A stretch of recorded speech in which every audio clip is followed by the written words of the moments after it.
शुरू करिए मैम।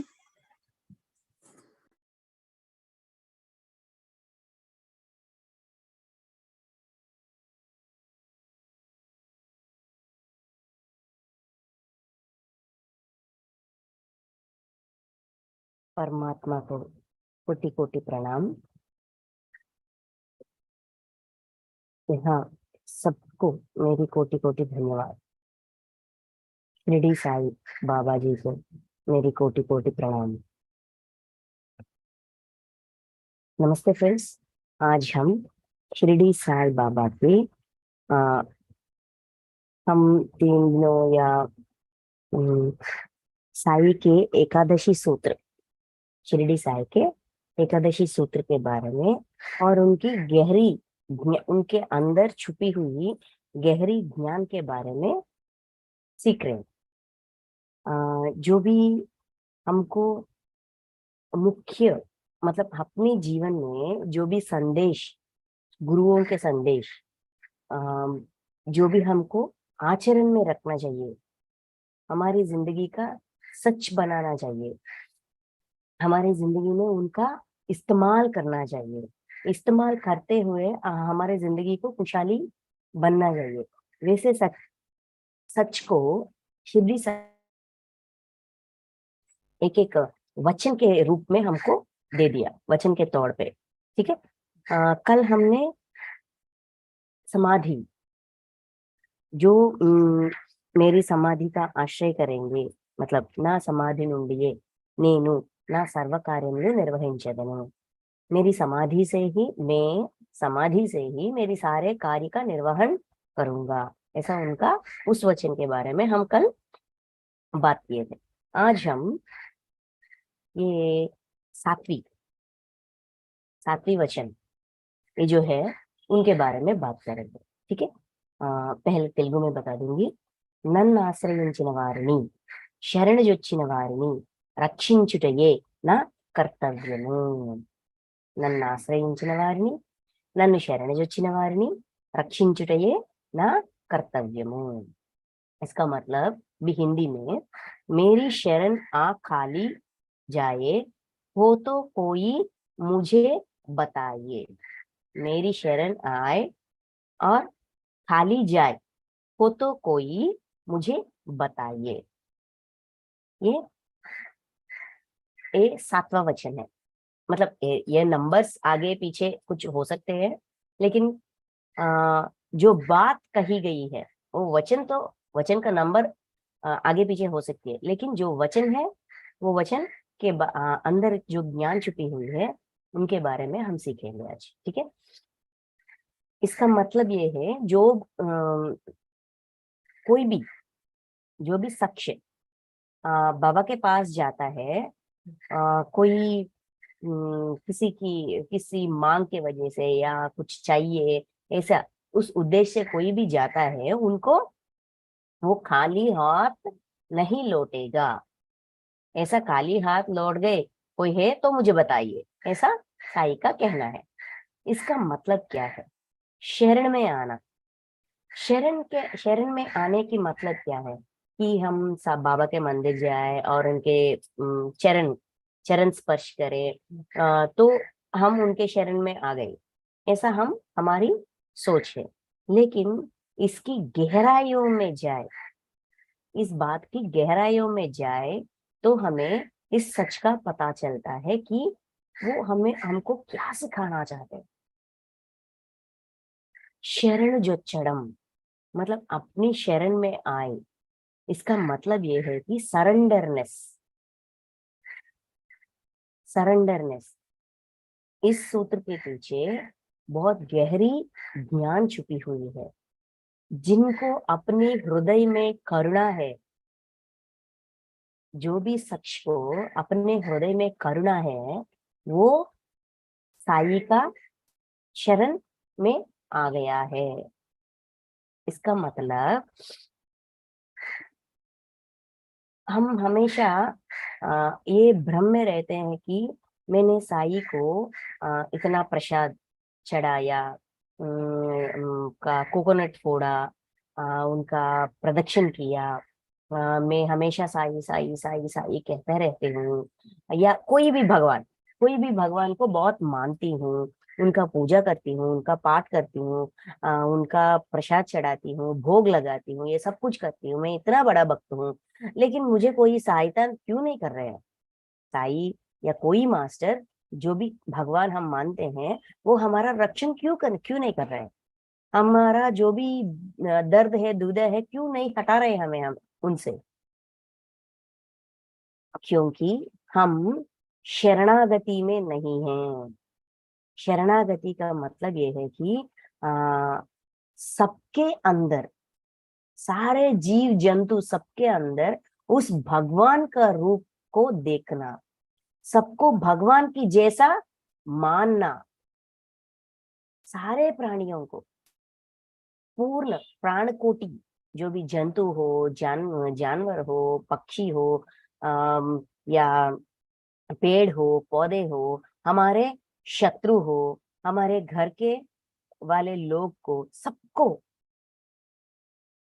जिस भगवान पर हमें विश्वास है, सबको उनकी तरह, हमारी दृष्टि में ये भी भगवान है, ये भी भगवान है, ये भी साई है, ये भी बाबा ही है, ये भी बाबा ही है, ये जानवर जो हमारे सड़क में रहने वाली कुत्ता भी साई का रूप ही है, हमारे घर में हमको सताने वाले जो भी कोई हमारे रिश्तेदार हो, वो भी साई के रूप है। सबको उस नजरिया से देखने का सीख सिखा रहे हैं हमें। आश्रय, जो भगवान के आश्रय में जाते हैं, उनका रक्षण भगवान खुद करते हैं। यहाँ आश्रय में जाना की मतलब हम सोचते हैं कोई आश्रम में चले जाओ, या कोई मंदिर में जाओ, इस मंदिर में जाओ, उस मंदिर में जाओ, कुछ लोगों का ऐसा भी जहन होती है, ऐसा भी सोच होती है कि इस मंदिर के बाबा का शक्ति थोड़ा कम है, उस मंदिर, उस गले में, उस बाजार में जो बाबा का मंदिर है ना, वो शक्तिमान है, वो जो चाहे वो दे देता है। ऐसा भी व्यत्यास है हमारे अंदर। हमारी अंदर की व्यत्यास की भावना को छोड़कर एकता की भावना को हमारे अंदर स्थापना करने का सीख इस सूत्र में है, इस वचन में है। ये सिखा रहा है सरेंडरनेस की मतलब सबको एक समान देखने की क्षमता, एक ही भाव स्थिति, गीता में एक ही भाव स्थिति बोलते हैं, समभावम बोलते हैं, समानत्व, सब समान है। इस सृष्टि में सारे प्राणी कोटि एक समान है, सब में भगवान की छवि है, सबके अंदर दिव्यत्व है, वही भगवान का रूप है। सबको उस नजरिया से देखने का प्रयास करिए, प्रयास कीजिए, तब खुद आपका रक्षण हो जाएगा, अपने आप हो जाएगा। सारे जीव जंतु, प्राणी कोटि, पक्षी, सांप, मनुष्य, शत्रु, द्वेष भाव, इन द्वेष, शत्रुत्वता और नफरत, इन भावनाओं की वजह से हम अपने अंदर ये रुकावटें, मतलब ये ऐसा है, वो वैसा है, ऐसा सोच कर रहे हैं, ऐसा भेदभाव हमारे अंदर बैठ गई, इतनी गहराई से बैठ गई कि हम एकता की भावना का सोच ही हमारी अंदर नहीं होती। लेकिन सच्चाई तो ये है ना, सब एक ही है ना। कैसा उनका बंटवारा करें, ये अलग है, वो अलग है, वो हमारा है, ये हमारा नहीं है। इस दुविधा की वजह से, इस भेदभाव की वजह से हम सर्वस्व शरणागति में नहीं है। सर्वस्व शरणागति की मतलब साष्टांग दंड प्रणाम करो, वो नहीं। साष्टांग मतलब पूरा अपने आप को सौंप रहे हैं। किसको सौंप रहे हैं? अपने अंदर की भगवान को सौंप रहे हैं। जो भगवान मेरे अंदर है, वही भगवान सारे प्राणी के अंदर भी है ना। ये विश्व का सच है ना। हमारी हृदय में ऐसा भावना कब आती है? जब हमारी हृदय के अंदर करुणा की भावना हो, ना कि जाली या दया की भावना, करुणा। करुणा एक समान होती है, सबके प्रति एकता की भावना में रहने की सीख देती है। ये कहाँ से आती है? ये करुणा कहाँ से आती है? इतने जन्मों में, इतने जन्मों में हमने जो भी सीखा है, एक एक पार्ट, एक एक पार्ट, एक एक पार्ट, उसके रिजल्ट है ये। हमारे हृदय में करुणा का पुष्प उगती उगती खिलती खिलती चले आती है। ये जन्म जन्मों का सार है हमारा। क्या कहते हैं, इतने जन्मों से हमारी कमाई, हमारी कष्टार्जित, हम मेरा कमाई 4 करोड़ है, 10 करोड़ है, इतना करोड़ है, ये कहते हैं। ये सिर्फ इस जन्म का रुपया है, लेकिन इस रुपयों को हम अगले जन्म तक नहीं ले जा सकते। जो हम पहले जन्म से इस जन्म तक लेके आ सकते हैं, अच्छे वाले गुण जो भी है, हमारे हृदय के अंदर करुणा का पुष्प जो एक एक कली, एक एक कली, एक एक कली खोल रही है, एक एक जन्म में पूरी तरह से खोलना चाहिए। वो उसको हृदय में करुणा का पुष्प जब वो खिलती है, हमारी आचरण की वजह से, हमारे सीख की वजह से, हमारी सच्चाई की वजह से, हमारे अंदर सब प्राणी कोटि, सारे प्राणी कोटि के प्रति एकता की भावना की वजह से वो खिलती है। वो जो कली की जैसे है, वो फूल जैसा खिलने लगती है। वो हृदय में करुणा का पुष्प जो है, सिर्फ वही हम भगवान को समर्पण कर सकते हैं। ये सारा नारियल, दूध पेड़ा या प्रसाद, ये सब कुछ किसका है? पैसे देने से हमारा हो जाती है क्या? वो सब कुछ भगवान का दिया हुआ है। उन पर उनका कोई आस नहीं है। भगवान को सिर्फ आस है तो करुणा का।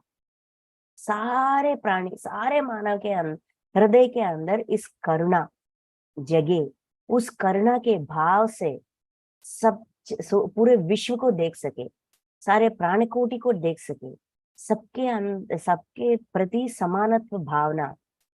इसको नहीं मारना चाहिए, इसको दर्द नहीं देना चाहिए, इसको बाधा नहीं देना चाहिए, क्योंकि वो और मैं एक समान, वो अलग मैं अलग नहीं।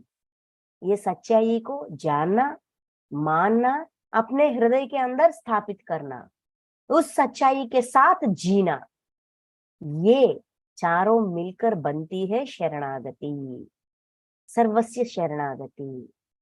जब हम ऐसा रहेंगे, अपना जीवन ऐसा बिताएंगे, तो हमारा रक्षण खुद विश्व करेगा, विश्वात्मा करेगा। जो जिस भगवान पर हमें विश्वास है, वो खुद करेगा। हमें पूछने की कोई जरूरत ही नहीं होगी,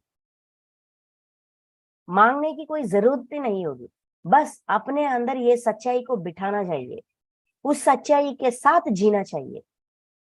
भेदभाव को हटाकर, एकता की भावना को अपनाकर, सब एक समान, इस सच के साथ जीने का वो सिखाती है ये सूत्र। मेरी शरण आ खाली जाए, हो तो कोई मुझे बताए।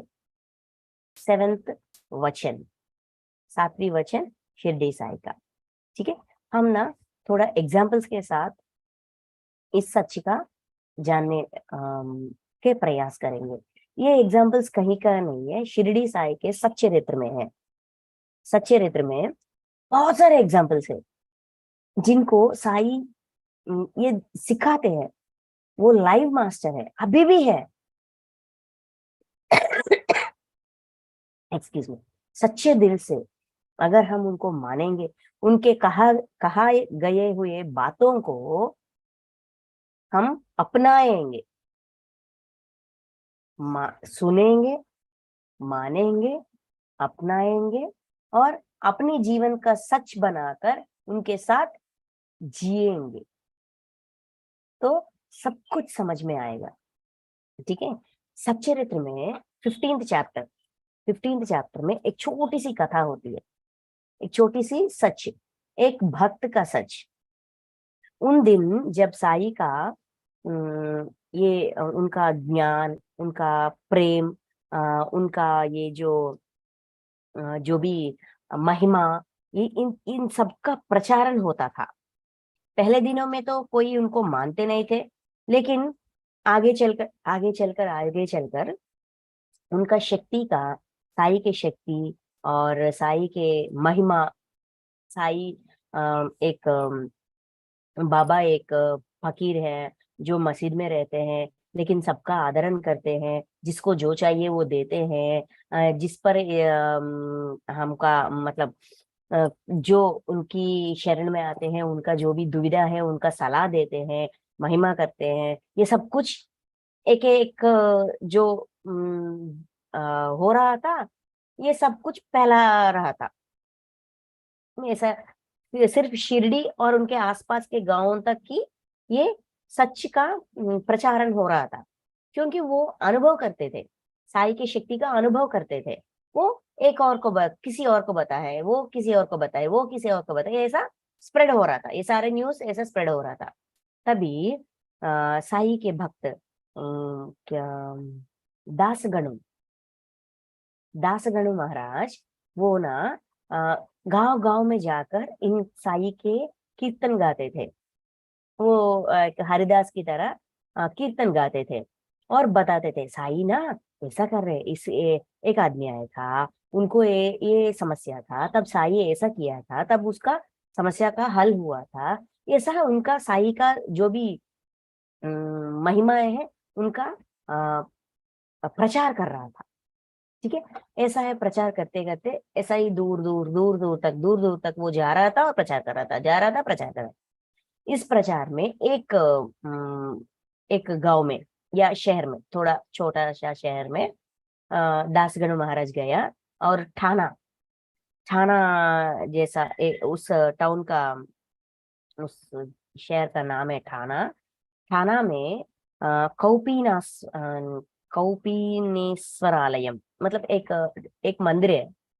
उस मंदिर में साई का कीर्तन, साई के बारे में वो गाना गाकर अच्छी तरह कथा के रूप में बहुत अच्छा से प्यार से सुना रहा था। वहां का सिविल कोर्ट में, वहां का कोर्ट में एक छोटा सा गुमस्ता, एक छोटा सा उद्योगी, उसका नाम है चोलकर। चोलकर का है एक छोटा सा छोटी सी उनका क्या कहते हैं जॉब, सिविल कोर्ट में उसका जॉब एक गुमस्ता का जॉब है, मतलब कोर्ट असिस्टेंट ऐसा होते हैं ना, छोटा सा जॉब है, छोटा सा सैलरी आता है उसको। उन्होंने इस मंदिर पर गया और जो भी दासगुण महाराज कह रहा था वो सब कुछ सुन रहा था। सुनते सुनते सुनते सुनते उनको इतना अच्छा लगने लगा, इतना अच्छा लगने लगा, उसके जहन में ये इच्छा जग गई कि मुझे साई के पास शिरडी जाना है, साई को देखना है, और साई को एक नारियल और कुछ प्रसाद, जैसा कि कलाकंद, जैसा कि कलाकंद बांटना है। कहाँ? उस मस्जिद में। उनका अंदर एक इच्छा जग गई, लेकिन इस इच्छा को पूरा करने के लिए उनको पैसा चाहिए। उसका फैमिली बहुत बड़ा है और उसका सैलरी बहुत छोटा है। उसके अंदर ऐसा प्रश्न उठा था कि मैं अपनी सैलरी में अपनी घर को चलाकर मैं पैसा इकट्ठा करूं, ये तो नामुमकिन है। तो मैं क्या करूं? जाना है तो जाना ही है, तो मैं क्या करूं? ऐसा क्या करूं कि पैसा भी इकट्ठा हो जाए, घर का जो भी काम काज ये सब जो हो रहा है उसका भी डिस्टरबेंस ना हो। मैं क्या करूं, वो सारा रात सोच रहा था। तब उसको एक आइडिया आया था, मैं ऐसा करता हूँ कि जो मेरी चाय, सुबह के चाय शाम का चाय होती है ना, उस चाय में शक्कर डालना बंद कर देती हूँ। उस शक्कर, जो भी शक्कर उस चाय में लगती है, उसको बचाकर उस पैसों से शक्कर को बचाकर उस पैसों को इकट्ठा करूंगा, उस पैसों से मैं शिरडी जाऊंगा। उसने ठान लिया, उस दिन से चाय में शक्कर डालना बंद कर दिया। ऐसा ही चाय पीता रहा, थोड़ा थोड़ा जमा करते एक दिन एक शक्कर का पैसा कितना होते हैं वो भी उसके लिए महत्व था। उसका इच्छा पूरा करने के लिए सच्चाई से साई को माना उन्होंने, भेदभाव को हटा लिया और उस काम करने के लिए, मतलब शाही के पास जाने के लिए उन्होंने ये मार्ग चुना। ऐसा ऐसा पैसा इकट्ठा करके एक दिन, मतलब बहुत समय लग गई, समय तो बहुत लग गई, लेकिन उनका ये सच, ये इसका इच्छा पूरा करने के लिए जो भी उन्होंने ठाना उसको साथ तो वो अड़े रहे। एक दिन ऐसा आ गया कि उसके पास पैसे इकट्ठा हो गए, वो शिरडी चले गई और मंदिर में चले गए।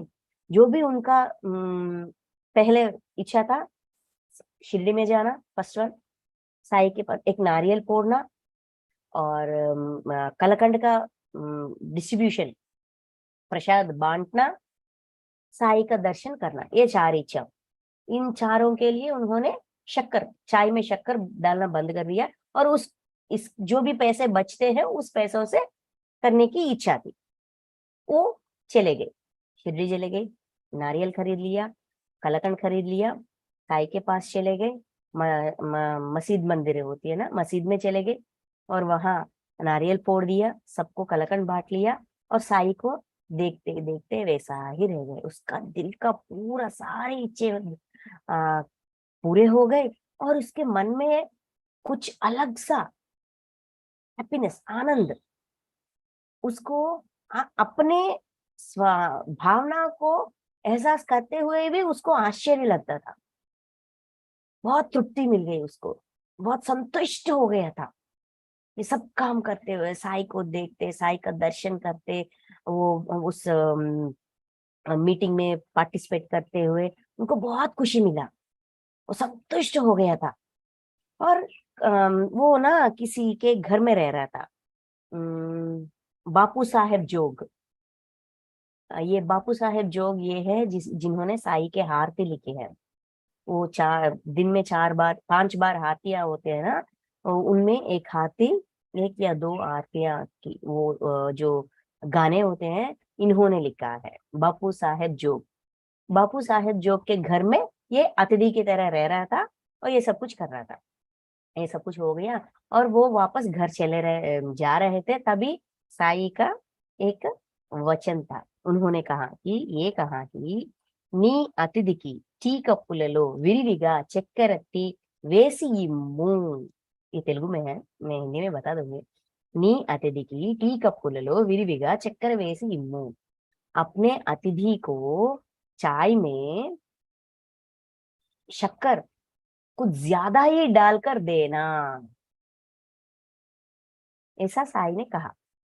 वो सुनकर चोल कर तो चौंक गए थे इस बात की। बापू साहेब जो ऐसा सोच रहे थे, शक्कर ज्यादा डालकर देना, इसकी मतलब क्या होगा, ऐसा सोच रहे थे जब बापू साहेब जो, क्योंकि ये बात चोलकर के अलावा, खुद के अलावा किसी और को नहीं पता था कि बहुत सारे दिनों से वो बिना शक्कर के चाय पी रहे थे। उनको कोई डायबिटिक वगैरह कुछ नहीं था, सिर्फ साई को देखना है, शिरडी जाना है, आर्थिक परिस्थिति अनुकूल नहीं है, कुछ तो हटाना पड़ेगा। तो उसने शक्कर हटा दिया, शक्कर हटा दिया, शुगर, ठीक है। जब साई ने ये बात कहा, उनको अपने हृदय के अंदर से इतना जैसा नए भावना हुई और उसके आंखों से पानी टपकते रह गए। इतना रो रहा था, इतना रो रहा था कि खुशी की आंखों, इसका हृदय गल गई। मेरी सच जो मेरे अलावा किसी और को नहीं पता, साई को कैसे पता चल गया। इसका मतलब वो सर्वांतर्यामी है। किसके अंदर कैसी भावना है, कैसी सच्चाई है, कैसी आ, प्रेम का, द्वेष का, नफरत का, स्नेह का, उन्नति का, सहायता करने का, किसी के दुख को समझने का, जो भी भावना है किसी के अंदर भी, जो भी भावना है वो सब कुछ साई को समझ में आते हैं। ये इनको बहुत अच्छी तरह समझ गए और तुरंत आकर साई के पास बैठ गए। वो और कुछ कह नहीं पा रहा था, बस खुशी के आंखों से अपने भावना को, भक्ति के भावना को, मैंने आपके ऊपर विश्वास किया, छोड़कर को शिरडी साई के ऊपर बहुत विश्वास था। वो विश्वास कहाँ जगी? जब दासगणु महाराज साई के कीर्तन गा रहे थे, उनके बारे में कह रहे थे, उन्होंने साई को कभी देखा ही नहीं, पता ही नहीं, बस एक बात सुनकर उस पर विश्वास आ गई। ये एक मुस्लिम है, ये एक हिंदू है, ये कैसा भगवान है, ये कैसा साधु है, ये कैसा संत है, ये पूरा भेदभाव ही नहीं था उसके मन के अंदर, बस विश्वास, अटूट विश्वास, अटूट विश्वास। उस अटूट विश्वास जो उस समय उसके अंदर जग गई, उसको सच करने के लिए, सिद्ध करने के लिए, सिर्फ साई का एक दर्शन के लिए उन्होंने अपने जिंदगी में मिठास खाना ही छोड़ दिया। चाय के बिना किसी की जिंदगी शुरू नहीं होती, मतलब सुबह शुरू नहीं होती, हर दिन, सॉरी, जिंदगी ने अपना दिन शुरू नहीं होती उस चाय का, शक्कर के बिना। ये सब कुछ सोच रहा था अपने अंदर का, ये भावना जो भी है, खुशी, भक्ति, विश्वास, भक्ति की मतलब ही विश्वास है, अटूट विश्वास का नाम ही भक्ति है। ना कि हमारी जो काम हम करते हैं, पूजा वगैरह वगैरह वगैरह, ये सब कुछ एक प्रक्रिया है सिर्फ, लेकिन हमारी मन के अंदर जो भी आस है, जो भी विश्वास है, वो भक्ति है।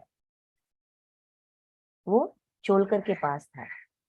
तब साई ने कहा कि एक 5 या 6 सेंटेंस की एक मैसेज देते हैं उस संदर्भ में, उस सिचुएशन में, कि आ, मेरे मंदिर के पास, मेरे मेरे पास, मेरे सामने भक्ति के भावना से अगर कोई अपना हाथ फैलाकर पूछे, कुछ कहे, तो दिन रात मैं उसके पास ही रहूंगा। और मेरा शरीर यहाँ हो सकती है, मेरी शरीर यहाँ है, लेकिन मैं 7 समंदर पार कर भी उनका रक्षण करूंगा। मैं जहां भी, मेरे भक्त जहां भी हो, मैं वहां तक जा सकता हूँ और उनका जो भी इच्छा है वो पूरा करूंगा। जो भी काम आप 7 समंदर के पार, कितना भी दूर, शिरडी से कितना भी दूर आप रहो, मेरी शरीर यहाँ रहेगी, लेकिन मैं सब कुछ देख सकता हूँ, मुझे सब पता है क्या कर रहे हो, अपनी मन के अंदर कैसे भावना है, कितना विश्वास है, वो कितना अटूट है, कितना शरणागति में है, कितना करुणा की भावना अपनी हृदय के अंदर है, जो भी काम आप कर रहे हो सब कुछ मुझे पता है। और आप इस धरती पर जहां भी जाओ, जहां आपका इच्छा हो, जहां भी जाओ, मैं तुम्हारी शरीर के अंदर ही हूँ, तुम्हारी अंदर ही हूँ, इस सच को मानो।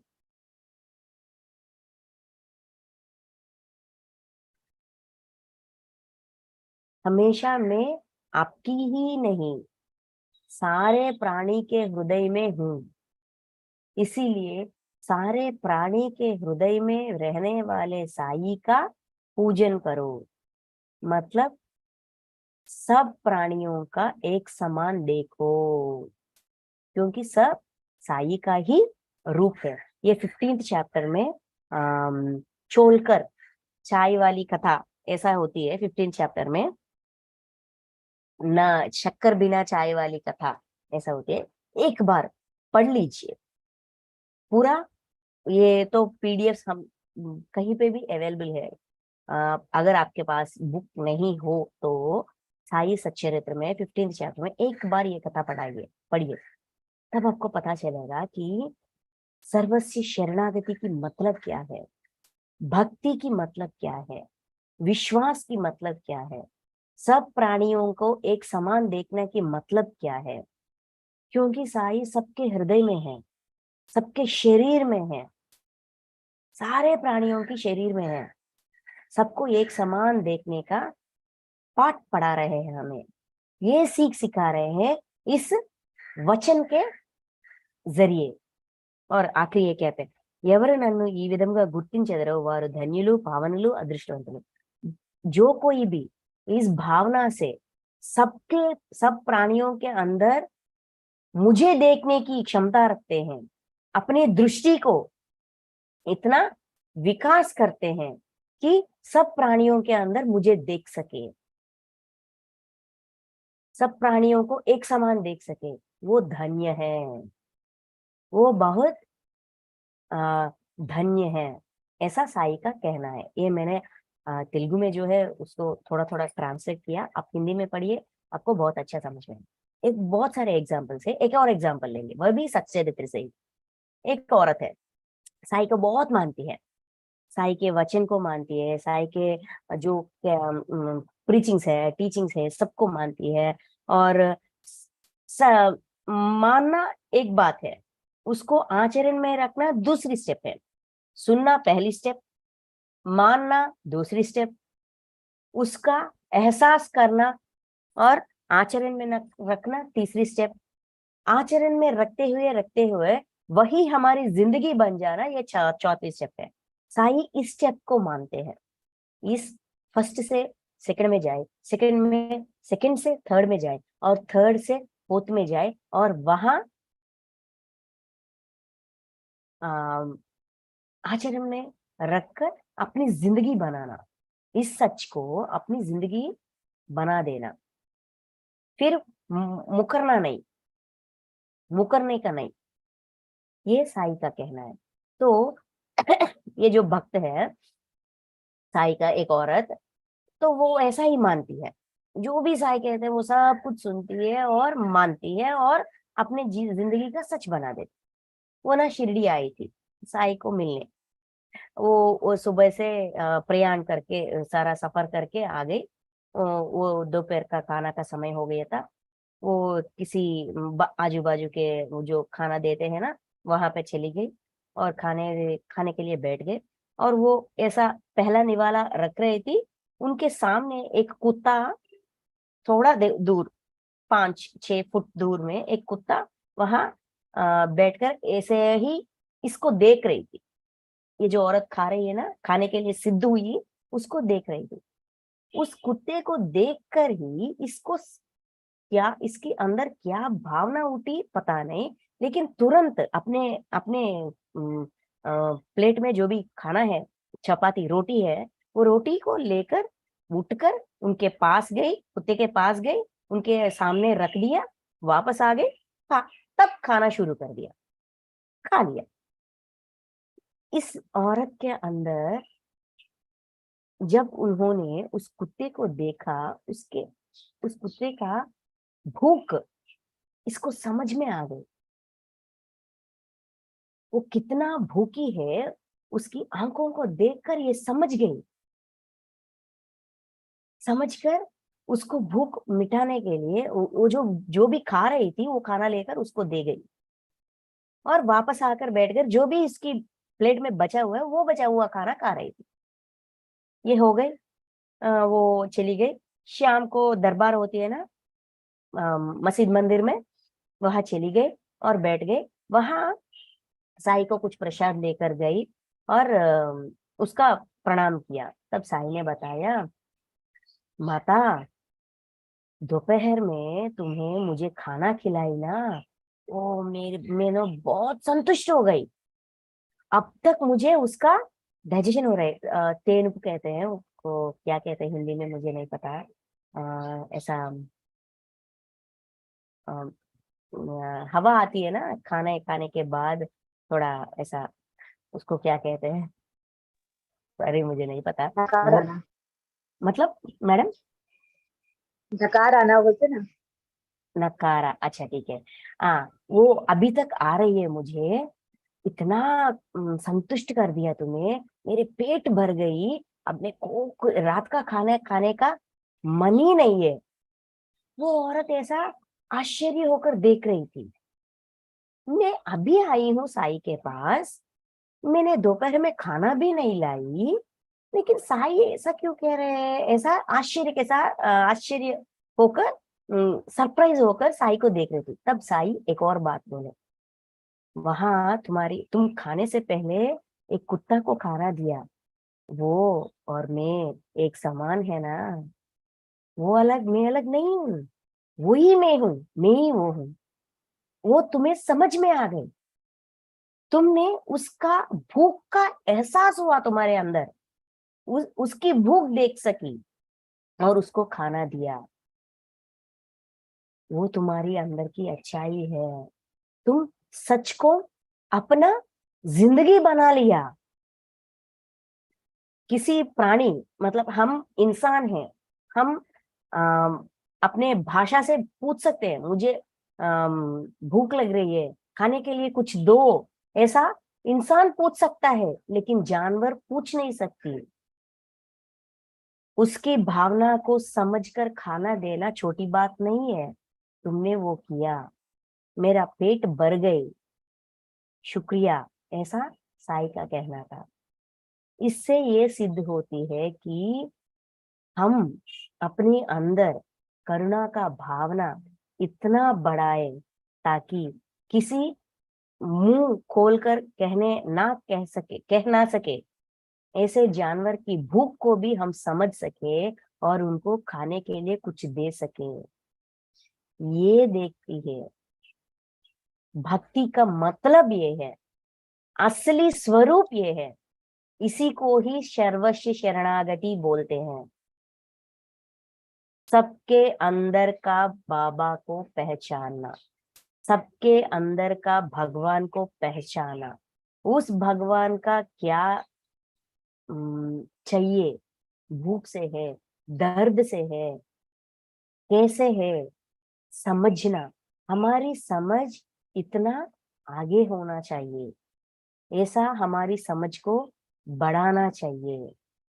ये सीख दे रहे हैं साई इस वचन के जरिए। हृदय में करुणा की भावना को खिलना चाहिए, खिलते ही रखना चाहिए। ये कब होगी?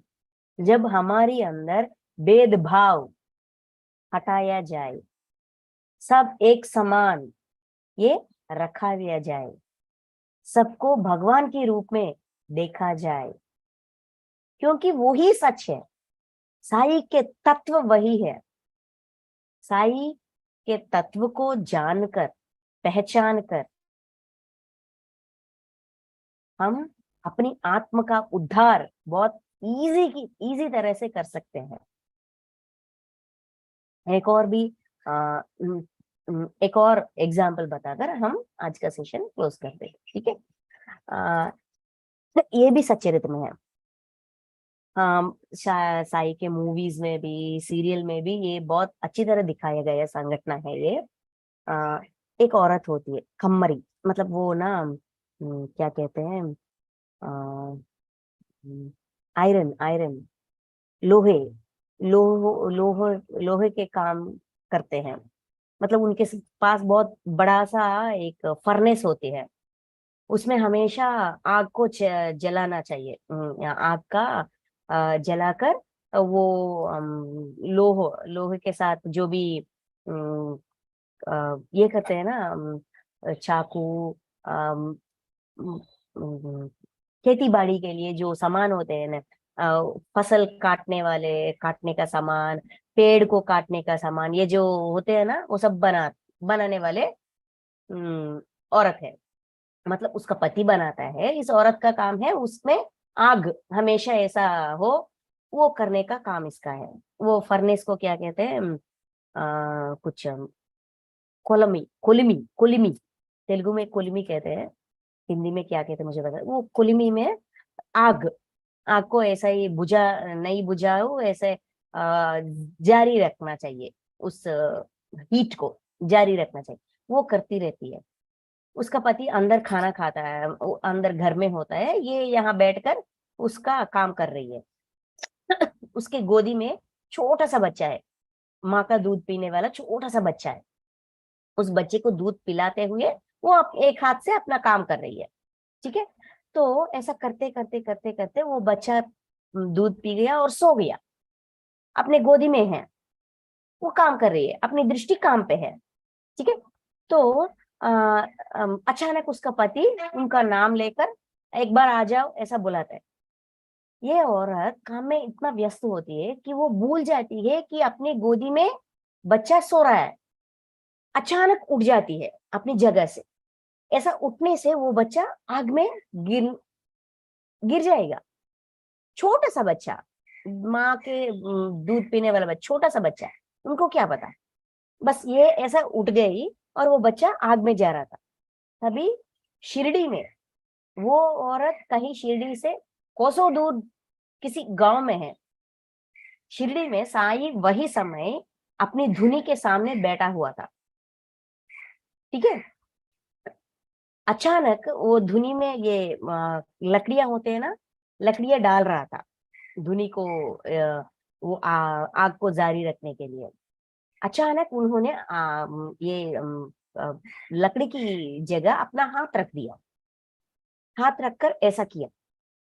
तो यहाँ क्या हुआ, इस औरत का बच्चा जो आग में गिरने वाला था, वो बच्चा वापस अपनी माँ के पास आ गई, ऐसा अगर बॉल की तरह। वो बच्चा एक भी खरोच भी नहीं आई उस बच्चे को, और वो बच्चा को बचा लिया। ये कैसा मुमकिन हुआ, ऐसा हो सकता है क्या? साई के पूरा हाथ जल गई। वहां साई के पास जो भी थे वो भागकर चले आ गए। ये क्या किया साई आपने, क्यों ऐसा किया, देखिए आपका हाथ जल गए, देखिए आपका हाथ जल गए, ऐसा वो लोग रो रहे थे। साई का दर्द अपना दर्द था। तो तब साई ने बताया, हाथ जल गई तो क्या हुआ, बच्चे का प्राण बच गई। और कहने लगा, यहाँ द्वारका माई में कहने लगा, मस्जिद मंदिर में कहने लगा कि एक कमरी स्त्री उधर अपने गांव में ऐसा काम कर रहे थे, पति ने बुलाया, अचानक वो उठ गई, वो बच्चा आग में गिरने वाला था, मैंने उस बच्चे को बचाने के लिए हाथ डाला, तुम लोग इतना चिंतित ना हो। ऐसा उनका समाधान देकर उनकी बाधा का भी महत्व दिया, उनके दर्द का भी महत्व दिया। उसके उसके बाद वो लोग उस हाथ को पट्टी रख करना, और ये सब कुछ जो भी सेवा करना चाहिए वो सब कुछ सेवा करना, ये सब कुछ उन्होंने किया। तो इससे हमें क्या सीखना चाहिए? वो स्त्री जो ऐसा काम करती है वो संपूर्ण शाकाहारी है, वो साई का भक्त भी है, और साई ने जो भी कहा, जो भी सच, जो भी सिखाया, ज्ञान सिखाया, सारा ज्ञान को अपना लिया। ऐसे लोग जो सड़क के पास रहते हैं, छोटे छोटे जिंदगी ऐसा होते हैं, वो लोग ना मांस खाते हैं, ऐसा फिश खाते हैं, जो भी उनको पास है वो खाते हैं। लेकिन ये औरत और उनका फैमिली शुद्ध शाकाहारी है। और जब ये बच्चे को खाना खिलाती है या वो खाना खाती है, ये सड़क के कुत्ते या जानवर आते हैं तो उनको भी उसी हाथ से खाने देती है। ये बच्चे भी उस कुत्तों से या उस सड़क के जानवरों से खेलते हैं, वो अलग मैं अलग, ऐसा उनके अंदर भावना ही नहीं है। एकता की भावना है, शरणागति की भावना है, हृदय में करुणा की भावना है, इसीलिए बचा गया। अगर उनका मृत्यु, उस बच्चे का मृत्यु, कुछ लोग कहते हैं कि उनका आयुर्दाय है, अभी जीने का समय और है, इसीलिए वो बच गया। अगर उसका जीने का समय और भी है तो वो आग ही बंद हो जाएगी। अगर उस बच्चे का आयु और है तो आग बंद हो जाएगी, या उसकी माँ का ये एहसास होगा कि उसकी गोद में बच्चा है। उसका दुष्कर्म वो भी है, वो भी टाला नहीं, लेकिन उसको एक अवसर दिया गया था, एक चांस दिया गया था, क्योंकि वो करुणा में है, क्षमा में है, जो भी उनका जिंदगी है उसके साथ कृतज्ञता में है, उसके अंदर एकता की भावना है, इसीलिए बचाया गया था उसके बच्चे को। तब से उनका विश्वास दुगनी हो गई और ज्यादा बढ़ गई। साई ने मेरे बच्चे को बचाया। वो हमेशा साई साई साई कहते ही रहती है। कहना और मानना और आचरण में रखना तीन अलग अलग बात है। हम कहाँ पे हैं, अपने आप को चेक करना चाहिए। हमारे अंदर भेदभाव है या एकता की भावना है? हमारे अंदर दया है या करुणा है?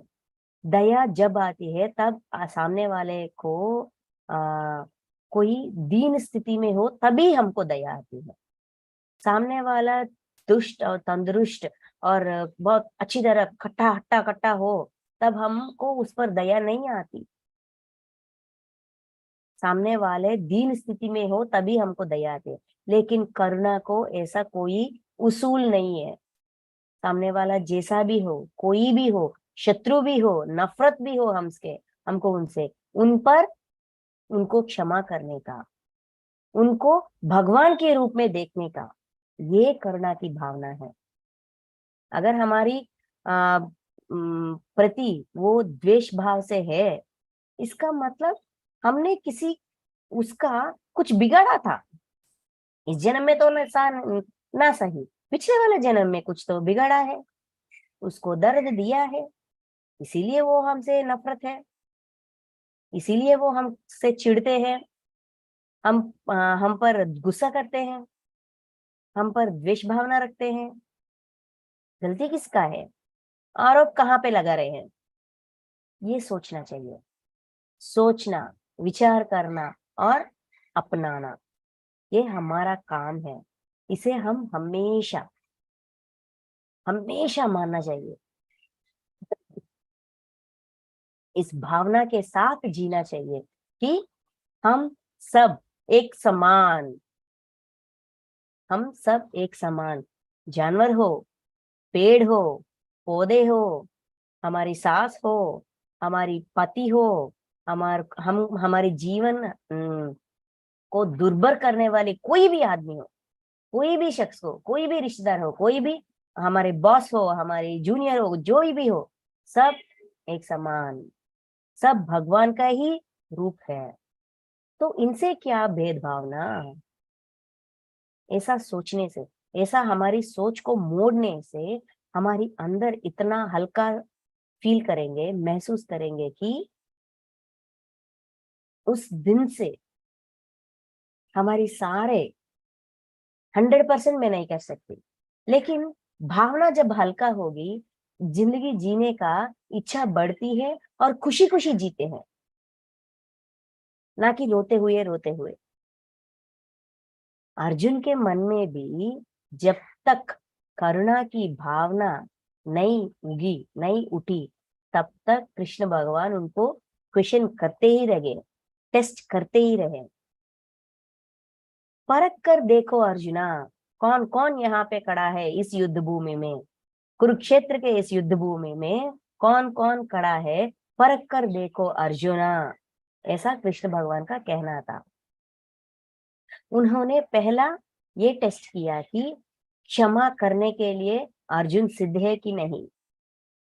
फिर कृतज्ञता की भावना से, क्योंकि जिन्होंने दर्द दिया उनके साथ भी उनका कुछ स्वीट मेमोरीज है ना, जिंदगी में, बचपन में, वो भी याद दिलाया।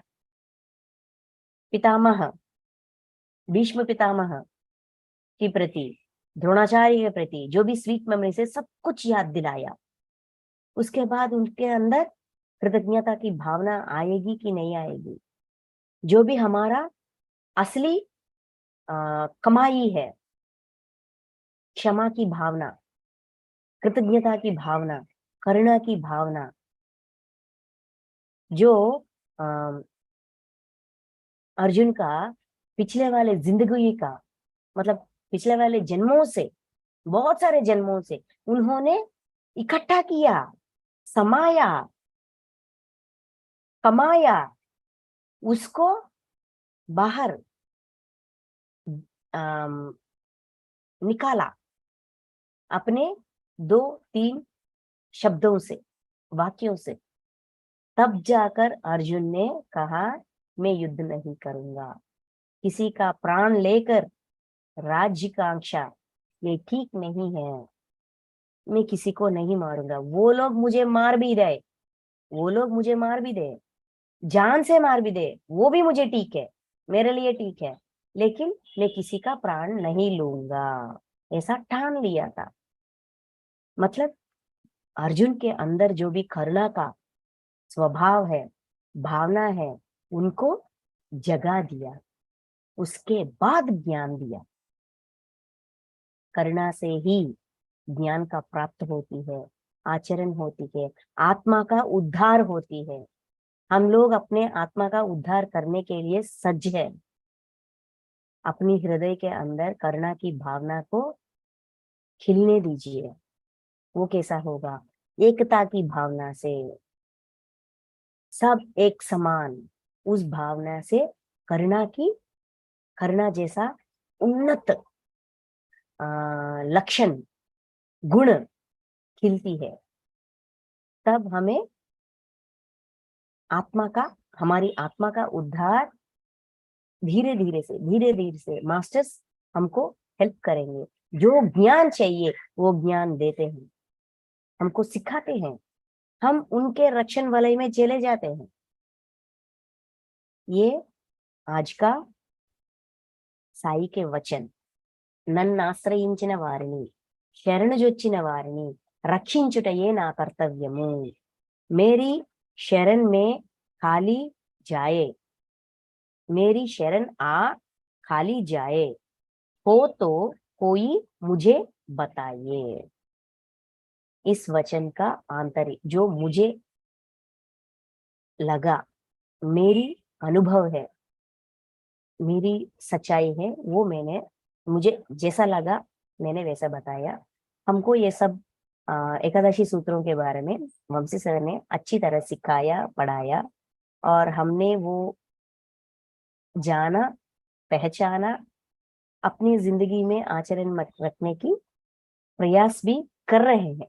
हम बन गए ये तो ठीक नहीं है, ये तो सच नहीं है, बस हम अपने ही प्रयाण में है, जर्नी में है, प्रैक्टिस में है। Thank you masters, thank you so much, thank you Rekha ma'am for this opportunity. Thank you so much ma'am, बहुत सुंदर ही विजडम दिया आपने, और बहुत बहुत धन्यवाद, काफी अच्छा है ये। यस फ्रेंड्स, आप में से जो भी अपना अनुभव कुछ शेयरिंग करना चाहते हैं कर ले। आरती परब जी अनम्यूट कर ले। ये तस्वीर जी। बहुत अच्छा मैम, बहुत अच्छा, बहुत थैंक ज्ञान यू मैम। मिला। Thank you ma'am, thank you. Shirdi के साईं बाबा का सुना था थोड़ा थोड़ा, अब पूरा समझ में आ गया। Thank you, thank you ma'am. Yes okay, thank you so much. Anandi Soni ji unmute करना चाहेंगे। सभी को मैंने रिक्वेस्ट भेज दी, आप बात कर सकते हैं, सर से बात कर लें। बहुत नमस्ते मैम।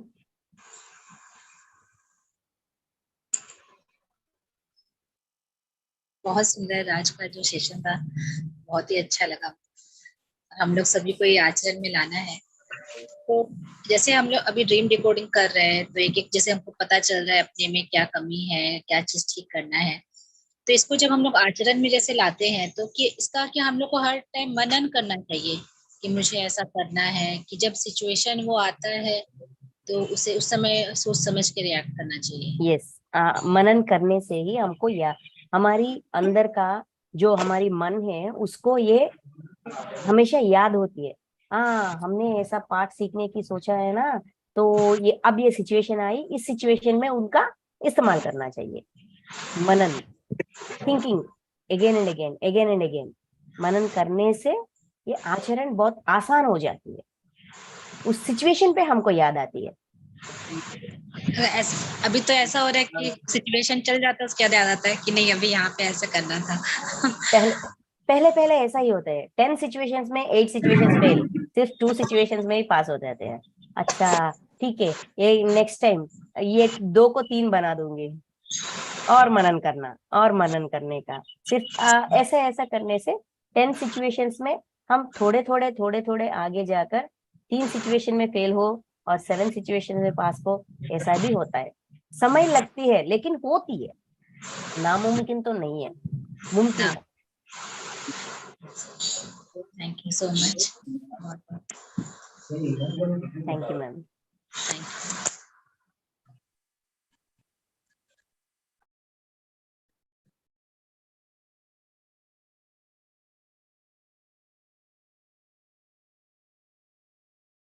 यस फ्रेंड्स, और कोई भी बात करना चाहे तो ये आनंदी सोनी जी या मंजुला बहन जी, आप बात करना चाहते हैं? आप बात कर सकते हैं, आपका माइक ऑन है। नहीं तो आज दोस्तों बात कर लें हम। तो सभी को आज हनुमान जयंती की बहुत बहुत शुभकामनाएं। यस, बात कर लें। Thank you ma'am. नमस्ते मैम, थैंक यू मैम। मुझे हिंदी नहीं आती, गुजराती। अच्छा अच्छा, नहीं, लेकिन आप बोल सकते हैं, गुजराती समझ में आती है, बोल सकते हैं। હું તો ધ્યાન તો 1.5 વર્ષથી કરું છું, સવારે સાંજે 2 ટાઈમ। बहुत अच्छा लगा इनको, इन्होंने बोला बहुत अच्छा लगा है। Thank you ma'am. Thank you so much. तो इसी के साथ फिर हम आज का सेशन यहीं पर एंड करते हैं। थैंक यू मणिमाला मैडम, बहुत बहुत थैंक यू धन्यवाद मैम। आपका। Thank you. कल फिर हम आएंगे, कल फिर हम 8 बजे शुरू करेंगे। यस सभी का बहुत बहुत धन्यवाद। इसी में आ जाए सभी 8 बजे। Thank you ma'am.